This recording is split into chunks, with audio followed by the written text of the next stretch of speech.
ஆழ்வார்கள் வாழி அருளிச் செயல் வாழி தாழ்வாது பின்குறவர் தாம் வாழி ஏழ்பாரம் உய்ய அவர்கள் உரைத்தவைகள் தாம் வாழி செய்யமறை தன்னுடனே சேர்ந்து மங்களா சாசனத்தின் மற்றுள்ள ஆழ்வார்கள் தங்கள் ஆர்வத்தளவுதானன்றி பொங்கும் பரிவாலே வில்லிபுத்தூர் பட்டர்பிரான் பெற்றான் பெரிய ஆழ்வார் என்னும் பெயர். எம்பெருமானுடைய பரம கிருபையிலே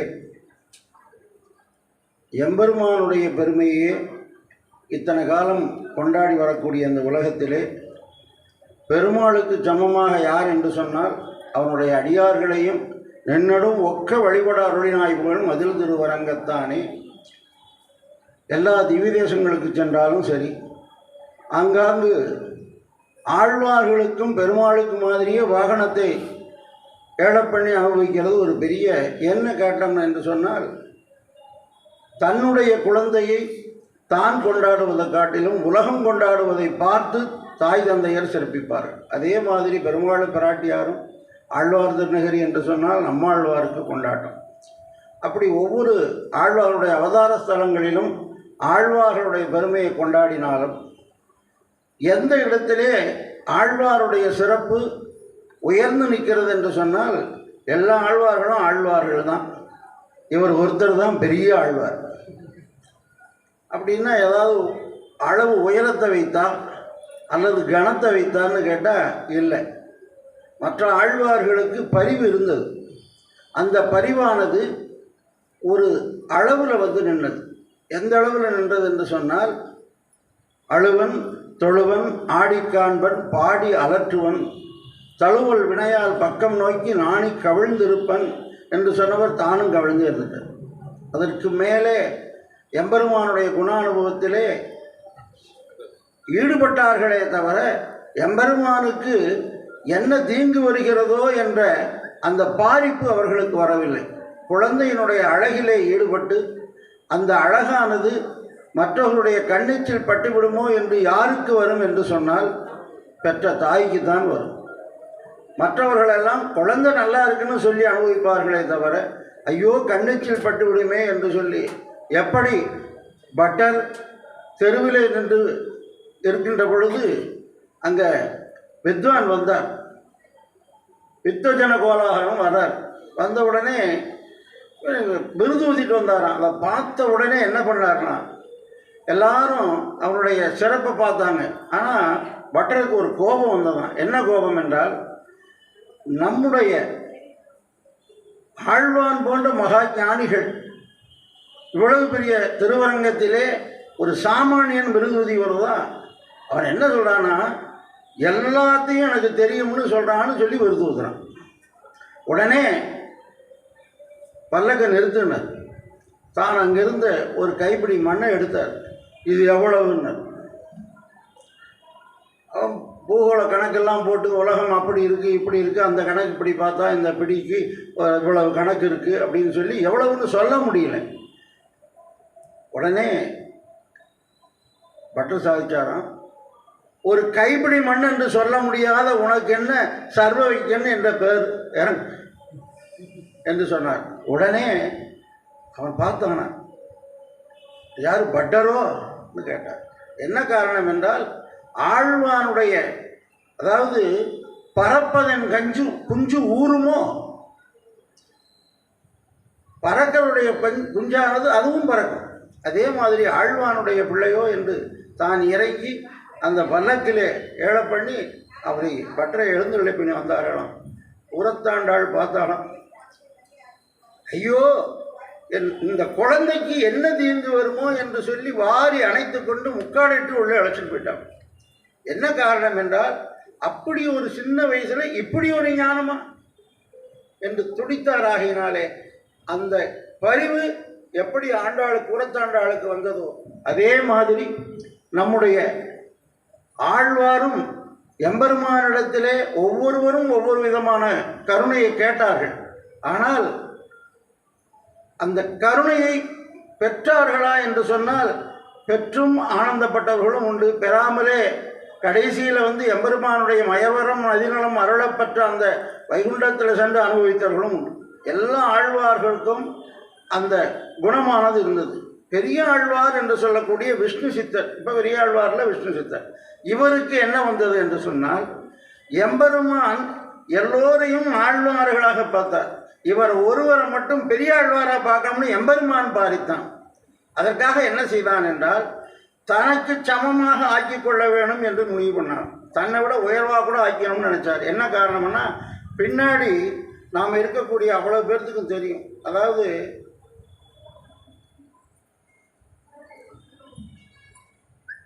பெரிய பெருமாள் என்று பெயர் யாருக்கு? அழகிய மணவாளனுக்கு. அழகிய மணவாளன் பெரிய பெருமாளாக இருக்கிற பொழுது அவருக்கு எல்லாமே பெருசு. என்னென்ன பெருசுன்னா, தளிகை கூட பெரிய அவசரம். அங்கே பெரிய திருவடி, அங்கே இருக்க மாதிரி கருடாழ்வார் வேறு எங்கேயுமே இல்லை. இன்று ஆரம்பிக்கக்கூடிய இங்கெல்லாம் திருப்பல்லாண்டு தொடக்கம். அங்கே என்னன்னா நெடுத்தாண்டகம் தொடக்கம். இந்த உற்சவத்துக்கு என்ன பேர்னா பெரிய திருநாள். பெரிய திருநாள் என்று பெயர். சரி, ஒரு வைணவரை கூப்பிட்டு நீ எங்கே போயிட்டு வர்றீங்கன்னு கேட்டால், அடியேன் திருவரங்கம் போயிட்டு வரேன்னு சொல்கிறது சொரூபமானா இல்லை, பெரிய கோயில் போயிட்டு வரேன், பெரிய கோயில் போய் பெருமாளை மங்களாசாசனம் பண்ணிட்டு வரேன். இப்படி எல்லாமே பெரியதாக இருந்த பொழுது அவர் பெண்ணெடுத்தால் மாமனார் எப்படி இருக்கணும்? அவரும் பெரியதாக இருக்கணும், பெரிய ஆழ்வாராக இருக்கணும். எப்படி? அதாவது எம்பெருமான் மாதிரி அதை இது சொல்லுவாங்க, பிளான் பண்ணணும்னு சொல்லி. உண்மையிலேயே சரியாக பிளான் பண்ணி தனக்கு பெரிய பிராட்டியார் இருந்தாலும் கூட பெரிய ஆழ்வார் இடத்துல தனக்கு சமமான ஒரு ஞானம் உள்ளவரிடத்துல பெண் எடுக்கணும்னு நினைச்சாராம்.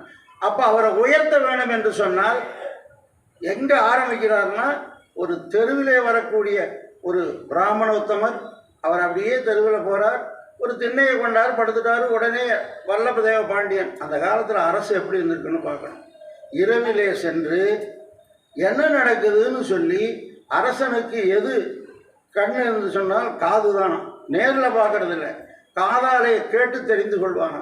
அந்த மாதிரி இருந்ததுனால தான் நல்ல ஆட்சி நடந்தது. நல்ல ஆட்சி என்று சொன்னால் நல்லவர்களால் நல்லவர்களை தேர்ந்தெடுத்து நல்லவர்களுக்காக நடக்கக்கூடியது நல்லாட்சி. அந்த பாண்டியன் எப்படி இருந்தான்னா, இருக்கிறதுலேயே தன்னைத்தானே தாழ்த்தி கொண்டு ஒரு சாதாரண சேவகன் போலே உடையை மாற்றிக்கொண்டு, அப்படியே இப்போ யாரையாவது அந்த மாதிரி நமக்கு பெரிய பெரிய மந்திரிகள்லாம் இருக்காங்களே, அவங்க நம்மளோட யார்கிட்டையாவது என்னைக்காவது வந்து கலந்துருந்து இவர் தான் திடீர்னு மண்டின்னு சொல்கிற மாதிரி இருக்கானா? கிடையாது. ஏன்னா அவங்களுக்கு பாதுகாப்பு தேவை. ஆனால் அந்த அரசன் அப்படி இல்லை. வல்லபதேவ பாண்டியன் என்ன பண்ணால், இராக்காலங்களிலே சென்று அங்கு என்ன நடக்குதுன்னு விசாரித்து தெரிஞ்சு அதில் அவர் சொன்னதுனால சாமிகள் சாதித்தார்கள்.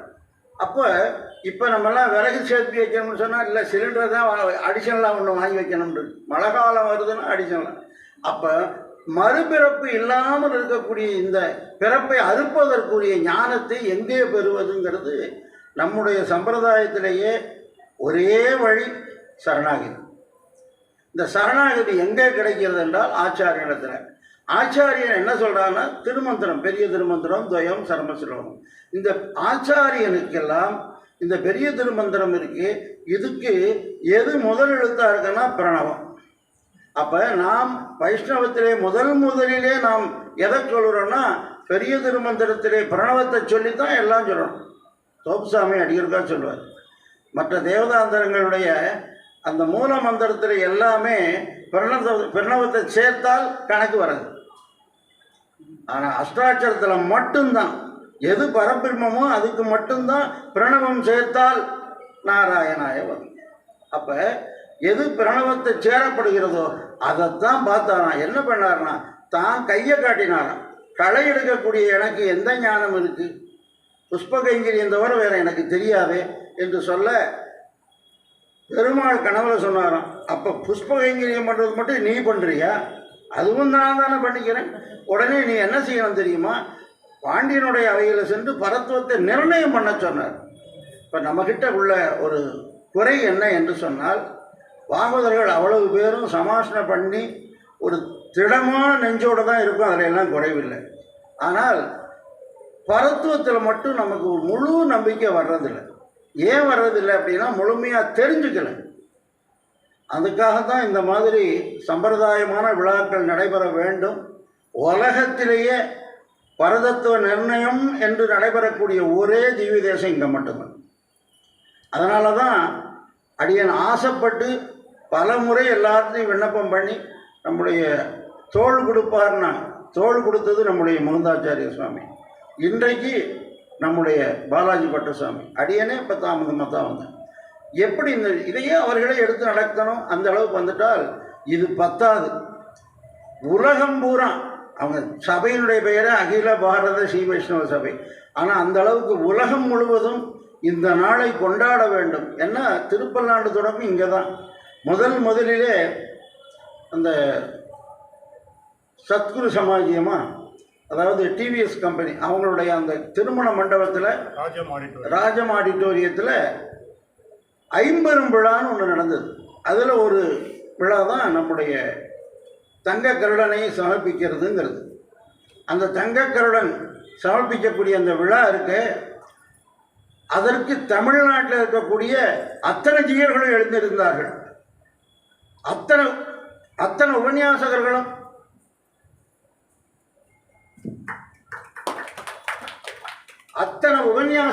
அங்கே எழுந்தருளி அந்த விழாவானது இப்பொழுது நீங்கள் யூடியூப்பில் ஐம்பெரும் விழான்னு போட்டால் வரும். அவ்வளவு சிறப்புடைய விழா. அது மட்டும் இல்லாமல் இதே மாதிரி ஆண்டுதோறும் நடக்கணும் என்று தான் ஆரம்பித்து பாரித்தோம். அடுத்த ஆண்டிலாவது அனைவரும் இணைந்து செய்யணும். இணைந்துன்னா இந்த ஒரு சபை மட்டுமல்ல, அல்லது மதுரை மட்டுமல்ல, தமிழகத்தில் இருக்கக்கூடிய அத்தனை சபைகளும் இணைந்து இந்த விழாவை நம்மளுடைய சிறப்பு. என்ன காரணம் என்றால் இங்கு மட்டும்தான் எம்பெருமான் பரதேவதை என்று சொல்லி ஆழ்வார் நிர்ணயம் பண்ண இடம். இந்த நிகழ்வு ரகசிய கூட்டம் மாதிரி நடந்துக்கிட்டு இருக்கு. ஏதோ இங்கே இருக்கக்கூடிய முதல்ல ஒரு 100 பேராக இருந்தது. இப்பொழுது இந்த தனமா நம்மளுடைய ரங்கராஜன் அவங்கெல்லாம் சேர்ந்து பஜனை கோஷ்டி அது இதுன்னு பண்ணி ஒரு கூட்டத்தை கூட்டியாச்சு. அதற்கு பின்னாடி தான் கொஞ்சம் இந்த விழா நடக்குதுன்னே வெளி உலகத்துக்கு தெரியுது.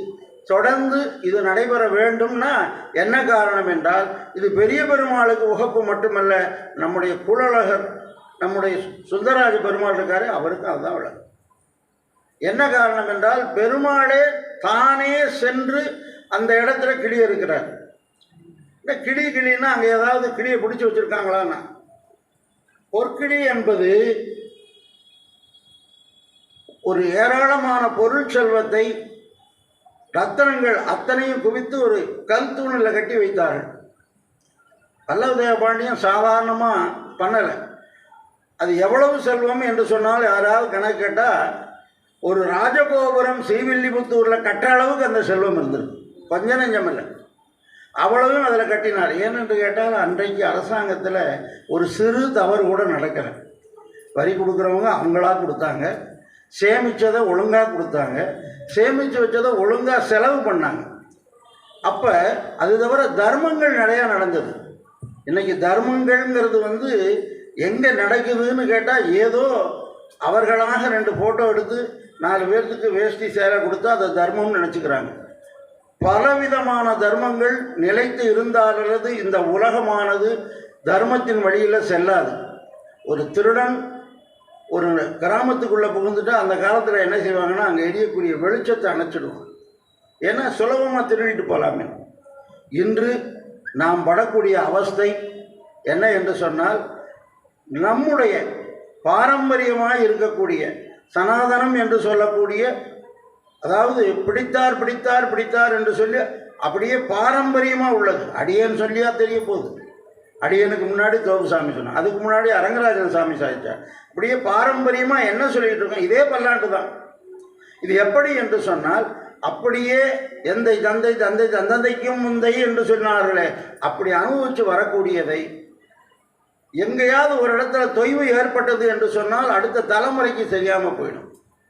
நாம் இன்று படக்கூடிய அவஸ்தைகளுக்கெல்லாம் காரணம் நம்மிடத்தில் விழிப்புணர்வு இல்லை. அது வல்லபதேவ பாண்டியனுக்கு இருந்தது. எதனாலன்னு சொன்னால், பாண்டியனுக்கு அந்த பெரியவர் சொன்ன உடனே அவருக்கு ஞானத்தை பெருமாள் கொடுத்துருக்கலாம். ஏன் கொடுக்கலைன்னார், உலகம் அறிய வேணும், பெரியாழ்வாருடைய பெருமை உலகத்துக்கு சொல்ல வேணும். அதற்காகவே என்ன பண்ணார்னா அங்கிருந்து வர வைத்து, அதாவது பரத்தை நிர்ணயம் பண்ணினது மட்டுமல்ல, பெருமாளே அந்த இடத்துக்கு வரக்கூடிய அளவுக்கு அற்புதமான ஒரு நிகழ்வு ஏற்பட்டது. அந்த இடத்திலே தான் மெய்காட்டு பொட்டல்னு பேர். மெய் என்று சொன்னால் எப்பொருள் யார் யார் வாய் கேட்பினும் அப்பொருள் மெய்ப்பொருள் காண்பது அறிவு. வள்ளுவர் சுத்தமான வைணவர், அதிலெல்லாம் ஒன்றும் துளி கூட சந்தேகம் இல்லை. ஏன்னா யாரையுமே சொல்லாத அந்த கிரந்தத்தில் தாமரை கண்ணானது உலகுன்னு சொல்லி திருக்குறளில் சொல்லியிருக்கார். நமக்கு நல்லா தெரியும், முதல் பாட்டே நம்முடைய வைஷ்ணவன் தான். அகர முதல எழுத்தெல்லாம் ஆதிபகவன் முதற்றே உலகு. ரொம்ப சாதாரணமாக சொன்னார். அகார வாக்கியனான எம்பெருமான். எப்படி எழுத்துக்கெல்லாம் முதல் எழுத்தாக இருக்கிறதோ அதே மாதிரி முதல்வனாக இருக்கக்கூடிய மூவருள்ளும் முதல்வன் எம்பெருமான் நாராயணங்கிறது அகார வாக்கியன்னு சொன்னார். இப்படி பலவிதமான சுருக்கமாக நம்மளுக்கு தெரிஞ்சு கொள்ளக்கூடிய அளவில் நிறைய விஷயங்கள் சொல்லி இருக்கப்படுகிறது. இதையெல்லாம் புரியாமலாக இருந்ததுன்னா பெரியாழ்வார் தனக்கு சமமான ஒரு பெரிய ஞானத்தை உடையவராக ஆக்குவது எம்பெருமான் ஒரு க்ஷணத்தில் ஆக்கினார். அவர் களை தான் எடுத்தார். அவருக்கு வேதம் தெரியாதானா? கண்டிப்பாக தெரியும். வேதவாய் மொழி அந்தணர்கள் வாழ், வேதவாய் மொழி, அதாவது வேதமாய் உடையவர்கள் தொழிலாளர்கள் வாழ்கிறார். இப்பெல்லாம் தொழிலாளர்னா ஏதோ வேதம் ஓதுவதும் ஒரு தொழில்தான் என்று இருந்தவர்கள். அந்த தொழிலில் இருந்தவருக்கு இவருக்கு தெரியாதானா? வேதம் தெரியும். என்ன ஏன்னா நைச்சியத்தினால அவர் அப்படி சொன்னாராம். உடனே இங்கு வந்தவர் என்ன செய்தாரா, பாண்டியன் கொண்டாட பட்டர்பிரான் வந்தார் என்று ஈண்டிய சங்கமெடுத்தூத வேண்டிய வேதங்கள். வேண்டிய வேதங்கள்னா வேண்டாத வேதங்கள் இருக்காண்ணா? வேண்டாத வேதங்கள் இருக்குது. அபிச்சார ஹோமங்கள்லாம் வேதத்தில் தான் இருக்குது. மற்றதை ஒரு இடத்துல சிவனை பரத்துவம்னு சொல்லும், இன்னொரு இடத்துல பிரம்மாவை சொல்லும், எல்லாம் வேதத்தில் தான் இருக்குது. எதனாலே என்று சொன்னால், அடுப்பு எரிக்கணுமா தளிகை பண்ணுறதில் அடுப்பு எரிக்கக்கூடாதானா? எரிக்கணும்னு சொன்னால் அதே அம்மா என்ன சொல்லி கொடுக்குது, எரிக்காதேன்னு சொல்லி கொடுக்குது. அப்போ எரிக்கிறதா எரிக்காதேன்னா முதல்ல இதை படிச்சுட்டு எரிக்காதே சொல்லி படிச்சுட்டு அப்புறம் போய் எரிக்கிறதுன்னா வராது. அந்த தேவதைகளுடைய தன்மையெல்லாம் தெரிந்து கொண்டு எது மேலான பரதெய்வம் ஒரே வரையில் சொன்னார். ஆலமா மரத்தின் இலைமேல் ஒரு பாலகனாய் ஞானம் 7 உண்டான அரங்கத்து அரவினடையான். இன்னைக்கு பள்ளி கொண்டிருக்கானே அவன் யார் தெரியுமா? 7 உலகங்களையும் உண்டான். காரேள் கடலேல் உலகேள் உண்டும் ஆறாவயிற்றானே அடங்க பிடித்தேனே. எந்த தெய்வம் அந்த மாதிரி சொன்னுச்சு? எந்த தெய்வமாவது உலகத்தை உண்டதுன்னு சொன்னதுண்டா? எந்த தெய்வமாவது உலகத்தை அளந்ததுன்னு கேள்விப்பட்டதுண்டா? அப்படி உண்டே இருந்தாலும் கூட சொல்லுவாங்க, நான் அப்படியே அப்பளத்தை சாப்பிடலாம். அந்த அப்பளத்தை பழையபடியும் அதே மாதிரி கொண்டு வர முடியுமா? கண்டிப்பாக யாருனாலே முடியாது. எம்பெருமான் அப்படியே கொண்டு வந்தான். ஒரு பொருள் புறப்பாடின்றி அகப்பட கறந்தவன் அந்தந்த வஸ்துவை அந்தந்த இடத்துல சரியாக கொண்டு வந்து வைத்தான். அது எதனால் எப்படி முடிஞ்சதுன்னா, எம்பெருமான் தன்னுள் கலவாதது எப்பொருளும் தானிலேயே.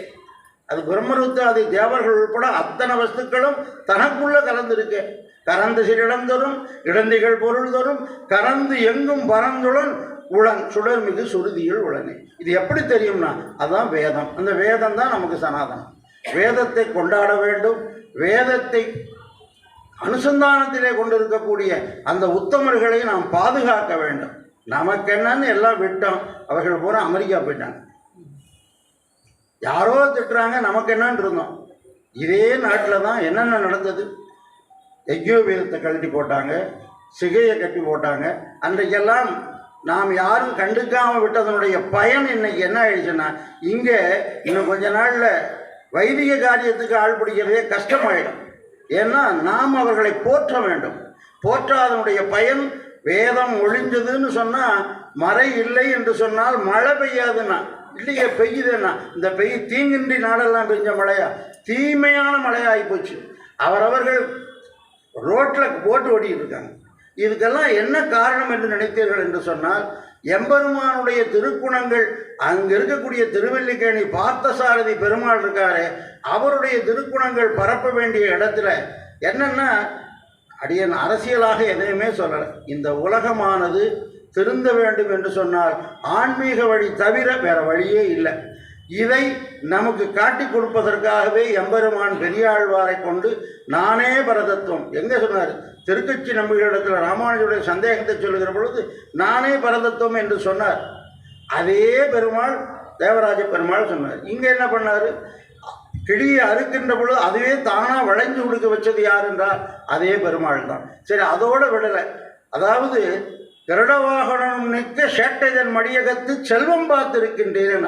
பெருமாள் சாட்சாத் கருட வாகனத்தில் வர்றார்.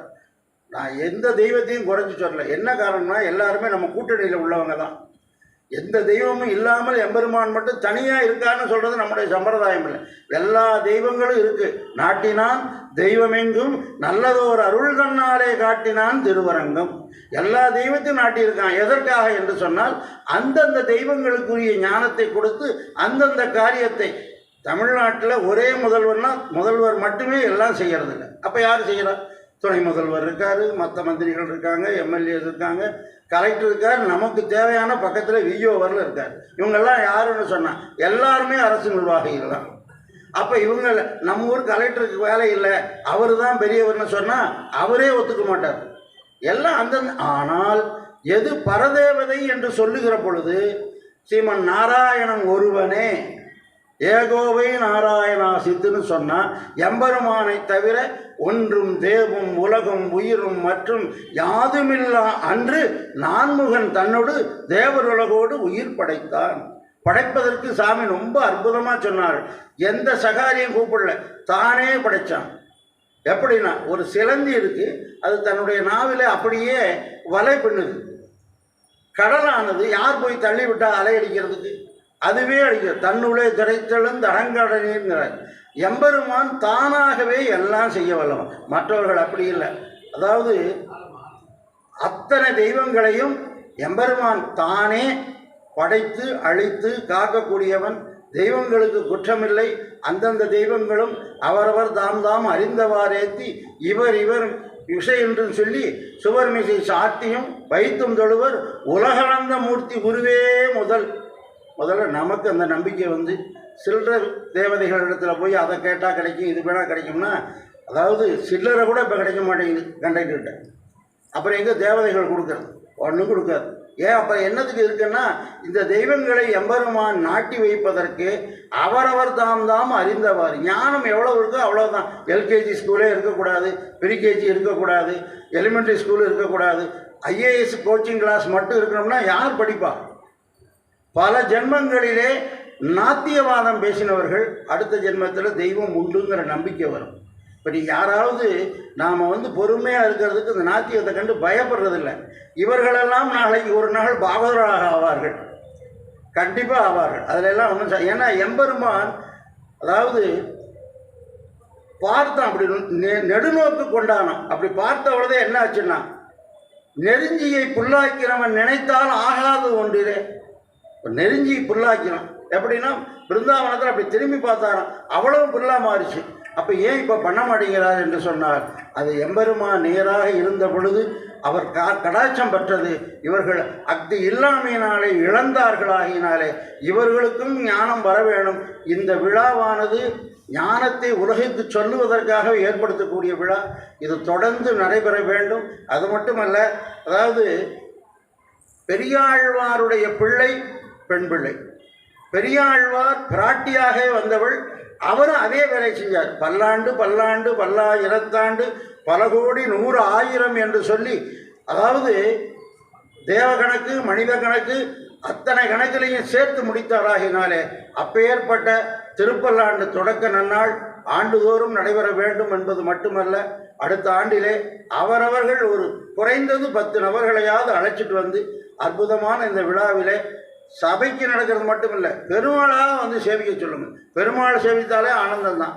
அந்த மாதிரி ஒரு கருட வாகனம் என்ன, அதற்கு அடுத்தபடி கருட வாகனத்தோடு அடியன் ஒரு முறை வந்திருந்தப்ப அந்த யானை வாகனம் சிதறமடைஞ்சிருக்கே சாமின்னு சொல்லி அடியனுடைய சதாச்சாரிய சாமிகிட்ட சொன்னேன். அவர் என்ன சொன்னார் தெரியுமா? இதுக்கு ஒரு வெள்ளியிலையாவது பண்ணிடலான்னு சொன்னப்போ பெருமாளுக்கு விட அவருக்கு இன்னும் சிறப்பாக இருக்கணும், ஏன்னா அவருடைய மாமனார் இல்லையான்னு. அதுக்காக தான் அவருக்கு தங்க யானையானது செய்யப்பட்டது. இது மட்டுமல்ல, பல கைங்கரியங்களை சாமிகள் செய்திருந்தார்கள்.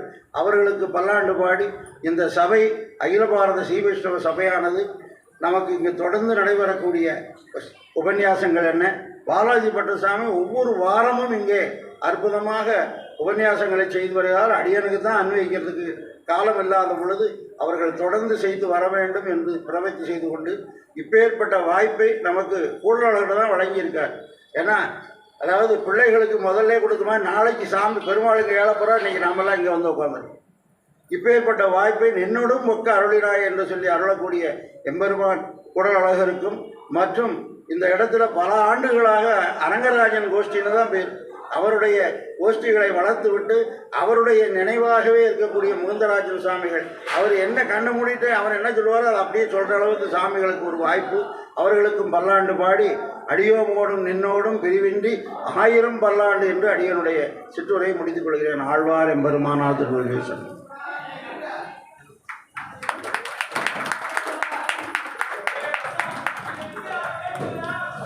இந்த விழாவிலே யாருடைய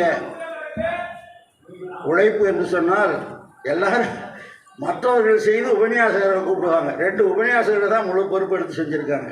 இதுதான் அதிசயம். எப்படின்னா, பெருமாளை யானாய் தன்னை தான் பாடினார், அவர்களே அவரை பாடிட்ட மாதிரி இவர்களே இருவருமாக இந்த சிறப்பான நிகழ்வை நடத்தி கொடுத்தமைக்கு கோஷ்டியின் சார்பாக முகுந்தராஜன் சாமிக்கும் பாலாஜி பட்டசாமிக்கும் பல்லாண்டு பாடி அமைகிறேன். ஆழ்வார் எம்பெருமானார் திருவடிகளே.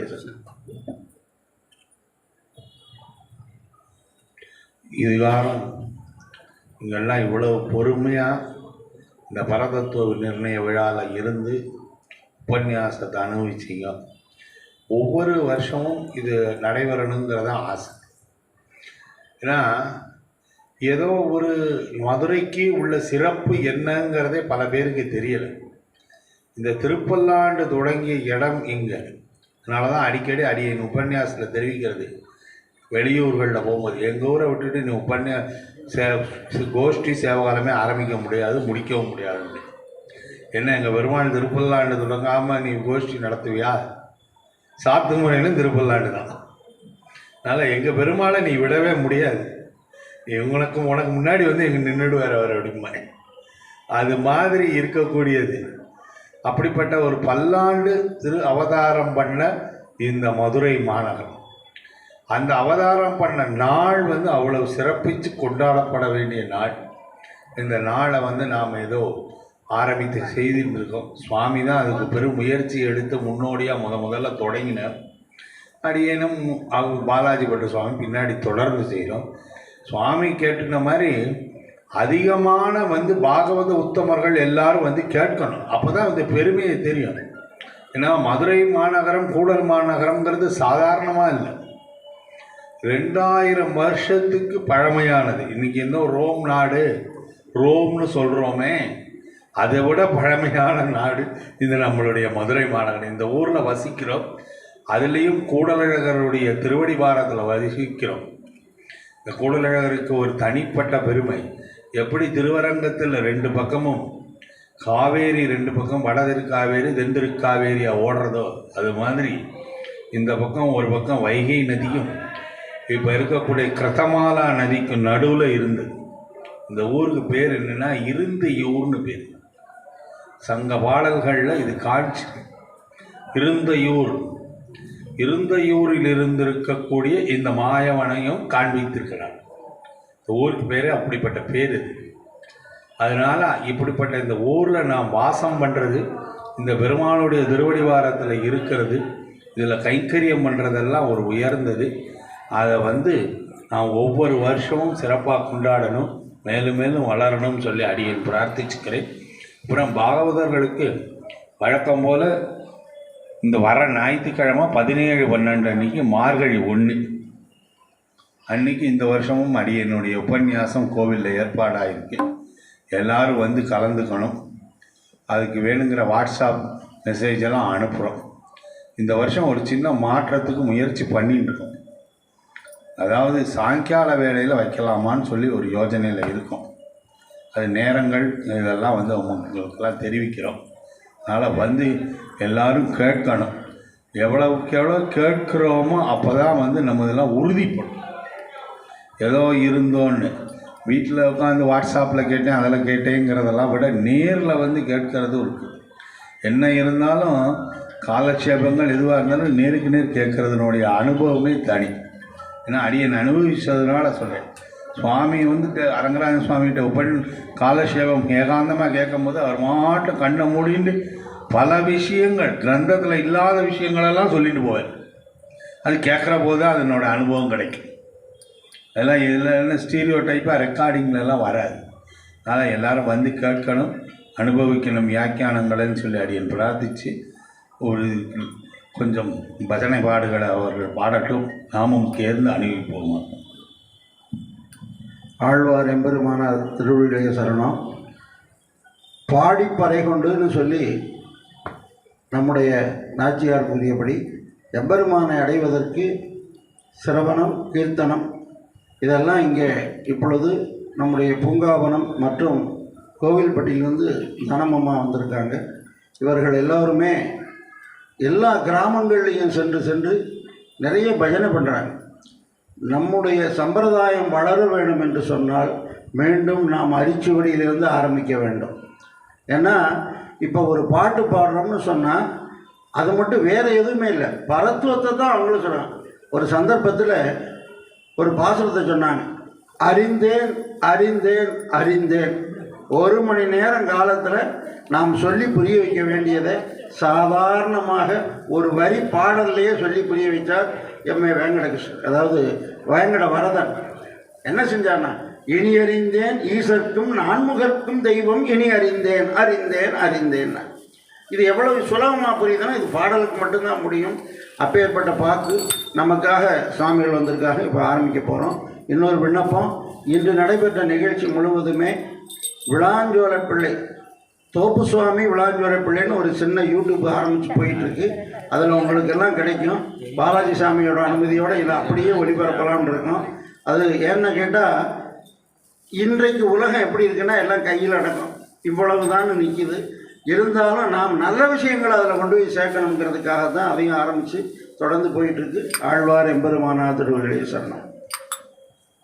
ஸ்ரீசைலே சதயா பாத்திரம் தீபக்தியாதி குணார்ணவம் யதீந்திர பிரமணம் வந்தே ரம்யகா மாதரம் முனி லக்ஷ்மீநாதசமாரம் யமாம் அஸ்மதாச்சாரிய பரியந்தாம் வந்தே குரு பரம்பராம் யோ நித்யமச்சுதபதாம்புஜயுக்மருக்ம व्यामोहगतस्तैतराणि अस्मद्गुरोर्भगवतोऽस्य दयैः सिन्धो रामानुजस्य शरणं प्रपद्ये।